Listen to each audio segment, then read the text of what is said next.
السلام علیکم ورحمۃ اللہ وبرکاتہ۔ جماعت دہم امید کرتا ہوں کہ تمام بچے خیریت سے ہوں گے۔ آج جولائی 2020 بروز بدھ ہم پرستان کے شہزادی کی نثر کا بقیہ حصہ پڑھنے جا رہے ہیں۔ اچھا بیٹا، میں تاریخ میں 1 جولائی کی بغیر جولائی 2020 پڑھ رہا ہوں، تو آپ کے علم میں یہ بات لیتا ہوں کہ جولائی، اگست، ستمبر ان کا مطلب یہی ہے کہ اگر جولائی ہے تو 1 جولائی ہے، اگر اگست ہے تو 1 اگست ہے، یعنی کہ نہ ہی 1 لکھا جاتا ہے اور نہ ہی 7 پڑھا جاتا ہے۔ اسی لیے میں 1 جولائی کی بجائے جولائی کا لفظ استعمال کر رہا ہوں۔ آئیے، مشہور تھا کہ سیدانی بھی پرستان میں بھی ہو آئی ہیں۔ مشہور تھا، معروف تھا۔ پرستان پریوں کے رہنے کی جگہ۔ وہاں کے بادشاہ نے انہیں اپنی بیٹی کا جہیز ٹانکنے کے لیے بلایا تھا۔ بادشاہ، حاکم، جہیز ٹانکنا، جہیز بنانا۔ جی، اس کے بعد اور انہوں نے وہاں کئی دن رہ کر بڑے بڑے تماشے دیکھے۔ تماشے، عجیب چیزیں، عجیب واقعات۔ گھر والوں کو یہ خبر تھی لیکن کبھی خیال نہیں آیا، خبر تھی علم میں تھا، خیال سوچ کہ سیدانی بی سے پوچھتے تو کیا بھی سچ مچ حقیقت میں تم پرستان گئی ہو؟ شاباش تمہارا جگرا، تم کو ڈر نہیں لگا؟ ڈر لگنا، خوف آنا، جگرا دلیری، بہادری۔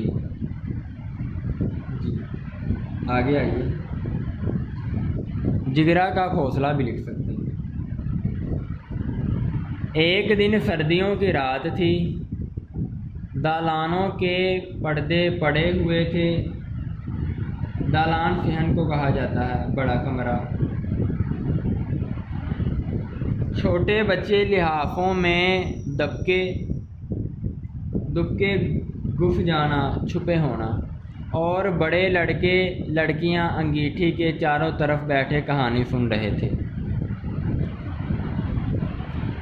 اتنے میں میر صاحب کی بیوی نماز وظیفہ عبادت فارغ ہو کر آئیں۔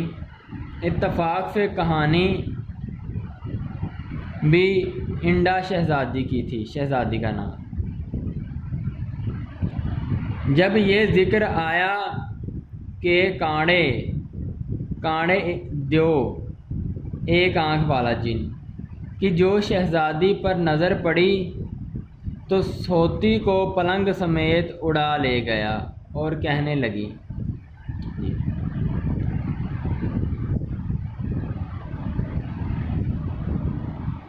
سیدانی بھی،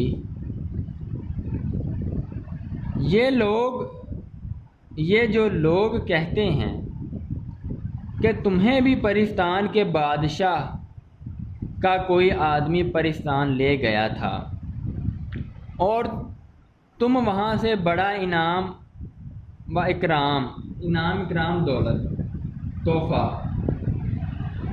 لائی تھی، کیا یہ سچ ہے؟ سیدانی بھی، ہاں۔ کتاب ذرا اوپر کر لوں بیٹا، ایک منٹ، یہاں جی۔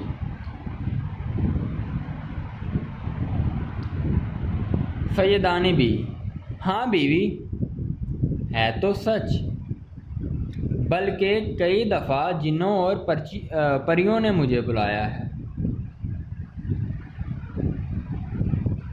میر صاحب کی بیوی، اوئی، حرف حیرت ہونا، اور تم بے دھڑک چلی گئی، بے دھڑک، بغیر ڈرے، بغیر کسی خوف کے۔ سیدانی: پہلی دفعہ تو مجھے دھوکے سے لے گئے تھے، راستے میں جب بید کھلا راز ظاہر ہوا تو بتیری ڈری کافی ڈری، لیکن کیا کرتی، دل کو مضبوط کر لیا۔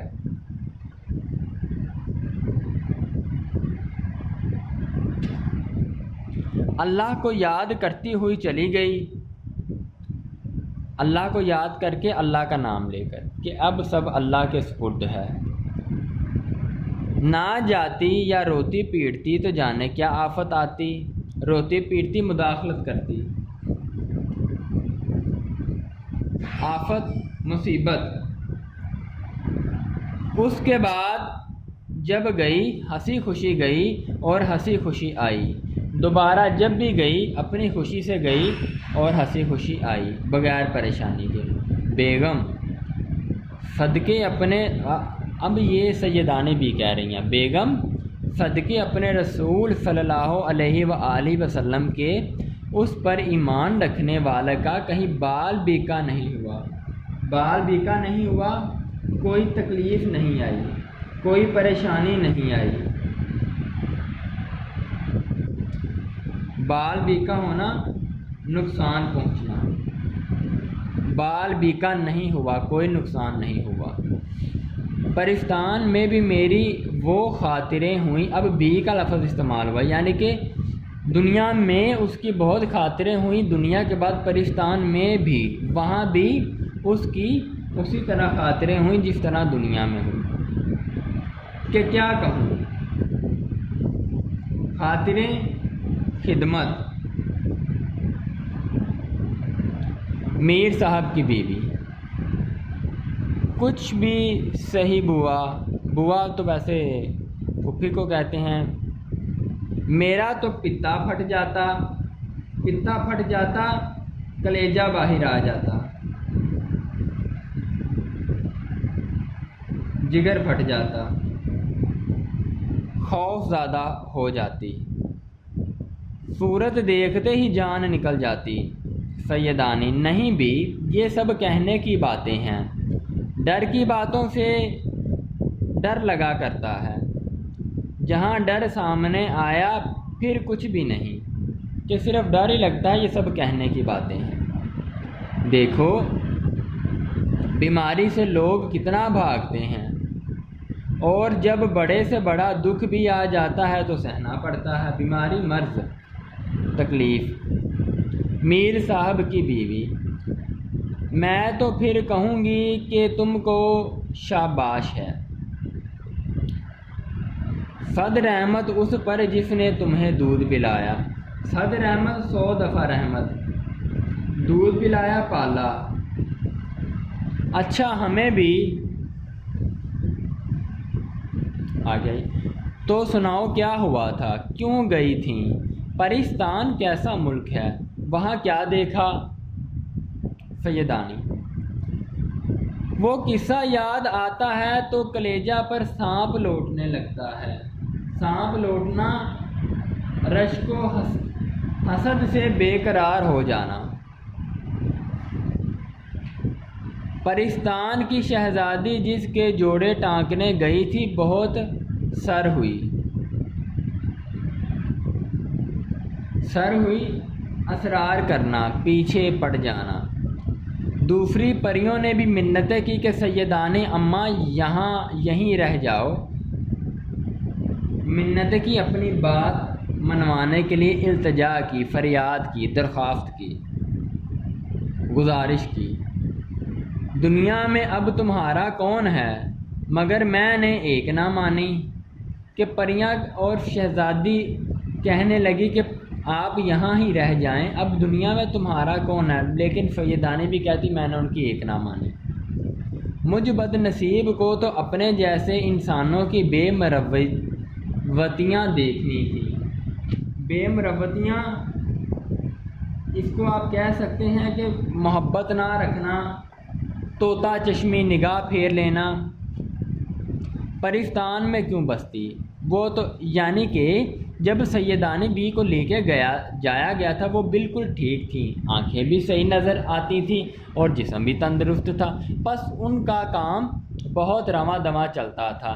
وہ کہتی تھی کہ آپ مجھے اگر دنیا میں جانے کے لیے منع کر رہی ہیں تو بتاؤ مجھے، اگر میں دنیا میں نہ جاتی تو مجھے کیسے پتہ چلتا کہ میرے بڑھاپے میں لوگوں نے مجھ سے کیسے آنکھیں پھیر لی ہیں؟ پتہ چلا؟ جی، وہ تو اللہ نے تمہارے دل میں رحم ڈال دیا جو گوڑ گڑے کا ٹھکانہ ہو گیا۔ اب سیدانی بھی میر صاحب اور ان کے اہل خانہ کو کہہ رہی ہیں کہ وہ تو اللہ نے تمہارے دل میں رحم ڈال دیا کہ تم نے مجھے اپنے پاس رکھ لیا۔ گور قبر کو کہتے ہیں، گڑا قبر کی جگہ، تو گوڑ گڑا قبر ملا، یعنی کہ مجھے تم لوگ نماز جنازہ پڑھا کے دفنا تو دو گے نا۔ شکر ہے اللہ کا کہ مجھے ٹھکانہ مل گیا، ورنہ جو میں نے دنیا کی بے مربتیاں دیکھی ہیں مجھے تو نہیں امید تھی کہ مجھے کوئی کفن بھی دے گا۔ یہ چیزیں آپ تشریح میں لکھ سکتے ہیں۔ ورنہ تیرے میرے کبھی اس کے کبھی اس کے دروں کی ٹھوکریں کھاتی پھرتی۔ میر صاحب کی بیوی سیدانی بھی سب اللہ کے ہاتھ میں ہے، بندے میں کیا طاقت قوت اختیار ہے کہ وہ بھوکے کو دے یا پیٹ بھرے سے چھینا زبردستی حاصل کرنا۔ ہر ایک اپنی تقدیر مقدر کا کھاتا ہے، ہماری کیا اصل پہچان کہ کسی کے ساتھ سلوک کریں، وہ زبردستی ہم سے تمہاری خدمت کرا رہا ہے، وہ مراد اللہ۔ بیٹا آج کا ہمارا موضوع یہاں پہ ختم ہوتا ہے۔ آئیے، میں نے آپ سے گزشتہ خطبہ میں ایک چیز کا اقرار کیا تھا کہ تشریح اگر اس سبق میں سے کسی بھی پیراگراف کی آ جائے تو اس میں جو مصنف کا متعلق دو ریفرنس ہے وہ آپ نے کس طرح لکھنے ہیں۔ جی،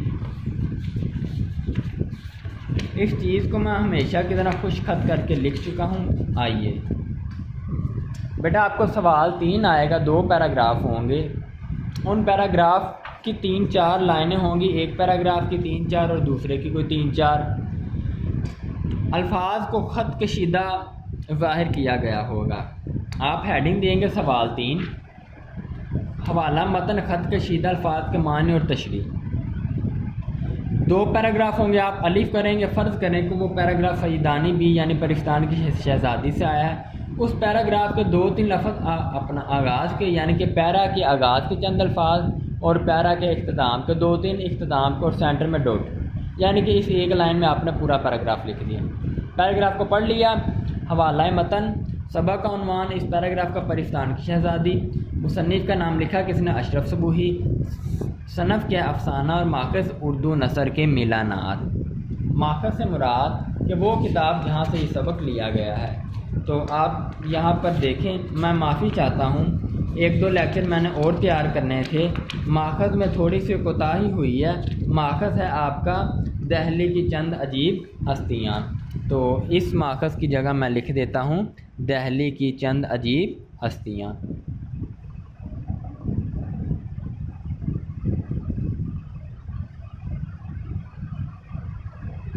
اوکے بیٹا، یہ نہیں ہے، ٹھیک ہے بیٹا۔ اس کے بعد الفاظ معنی میں آپ کو ساتھ ساتھ بتاتا جا رہا ہوں، پھر آپ لکھنا خط کشیدہ الفاظ کے معنی، اس کو آپ انڈر لائن بھی کر سکتے ہیں، الفاظ معانی۔ اس کے بعد تشریح کی آپ ہیڈنگ دیں گے۔ تشریح میں آپ نے ابتدائیہ کے طور پہ لکھنا ہے کہ اشرف صبوحی ایک صاحب طرز ادیب تھے، اردو زبان خصوصاً دلی کے مختلف طبقوں کی بول چال اور وہاں کے روزمرہ اور محاورے پر پوری گرفت رکھتے تھے۔ اس کے بعد آپ نے اپنی بات کے تشریح طلب بارے میں مصنف بتاتے ہیں کہ یہ جو بھی آپ لکھنا چاہیں، جو بھی آپ کو نوٹس کی صورت میں دیا جائے گا۔ وسطانیہ یعنی درمیان میں آپ یہ لکھ سکتے ہیں کہ اشرف صبوحی کا شمار ممتاز نثر نگاروں میں ہوتا ہے۔ سبق پرستان کی شہزادی ان کی معروف داستان ہے جس میں پرستان کی سیر کا احوال پیش کیا گیا ہے۔ اس کے بعد آپ کچھ لکھ کر اختتام کریں، اتنی تشریح کافی۔ اس کے بعد پیراگراف بے الفاظ کے اپنا آغاز کے 2-4 الفاظ، ڈاٹ ڈاٹ ڈاٹ ڈاٹ، اختتام کے 2-4، پھر بے پیراگراف کو پڑھ کے اس طرح اس کا حوالہ متن، سبق کا عنوان، مصنف کا نام، صنف، ماخذ۔ اس کے بعد آپ پھر اسی طرح یہاں پہ وہی خط کشیدہ الفاظ کا معنی، پھر تشریح کی حیثیت۔ میں محمد رمضان آپ سے الوداع چاہتا ہوں۔ السلام علیکم میرے پیارے بچوں، خوش رہیں، آباد رہیں۔